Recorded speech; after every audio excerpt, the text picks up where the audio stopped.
There was one particularly memorable image of Alexandria Ocasio-Cortez doing the rounds after her extraordinary victory last week, the candidate working behind the bar in her day job at a restaurant last year. Today, she's the face of an energetic young movement shaking up politics. A year ago, she was mixing drinks. That isn't unusual in itself. 1 in 2 Americans have worked in the restaurant business at some point in their lives, mostly in their youth. But the image was a reminder of the potential of a huge and largely unrecognized population who, if politically engaged, could change the face of American politics, as Ocasio-Cortez has begun to do. The people cooking our burgers, taking orders, and pouring our drinks are a fast-growing, working-class constituency whose loyalty is still up for grabs. The question is who will be smart enough to reach them first. Almost 13 million people work in restaurants, and their industry is the fastest-growing sector of the American job market. It's also one of the lowest-paying. While the majority of restaurant workers are adults in their mid-30s, 40% are under age 24. More than half rely on tips for their pay, and of those, 66% are female and 40% are single mothers. The entire industry is made up disproportionately of people of color. The restaurant industry, in other words, represents the rising American electorate. Except at the moment, too many don't vote. Over the last 15 years, a majority of our members at the Restaurant Opportunities Center United, particularly workers of color, has expressed dissatisfaction and disillusionment with both political parties, all elected officials, and the political system in general. But we have seen a change in this trajectory over the last several years. In 2013, we launched a campaign to require the restaurant industry to pay tipped workers the full minimum wage. The federal law that allows tipped workers to be paid below minimum wage is literally a legacy of slavery, and allows people to be paid $2.13 an hour.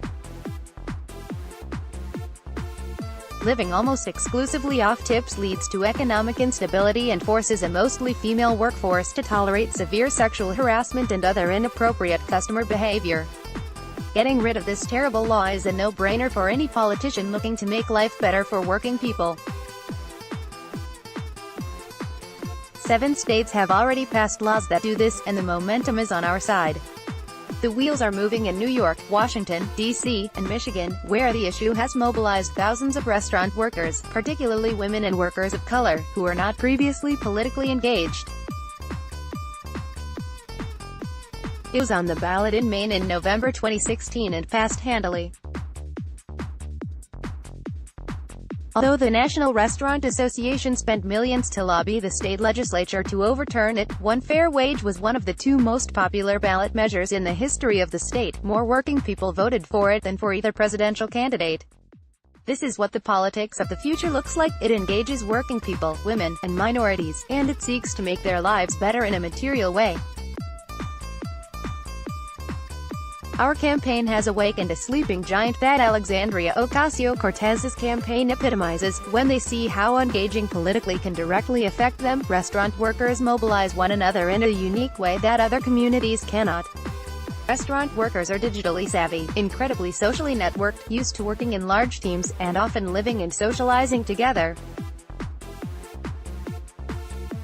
In Washington, D.C., one fair wage won by a double-digit lead on the primary ballot on June 19, with an overwhelming majority of people of color and lower-income voters favoring the initiative. In Michigan, where Trump won by a 11,000 voter margin, we collected almost 400,000 signatures to qualify to be on the November 2018 ballot. This means the state's 435,000 restaurant workers will be very motivated to vote themselves a raise this November. Who else will they vote for while they are it? In New York, Gov. Andrew Cuomo's announcement that he would explore advancing one fair wage has mobilized restaurant workers to attend hearings on the issue across the state, and to register to vote. New York restaurant workers will be watching that outcome closely, and are likely to engage in the electoral process in greater numbers as a result. We are building out a powerful force of workers to fight for their own wage and benefit increases. Any elected official, candidate, or party hoping to win or maintain political power in these divisive times should join us in trying to advance the interests of this immense population.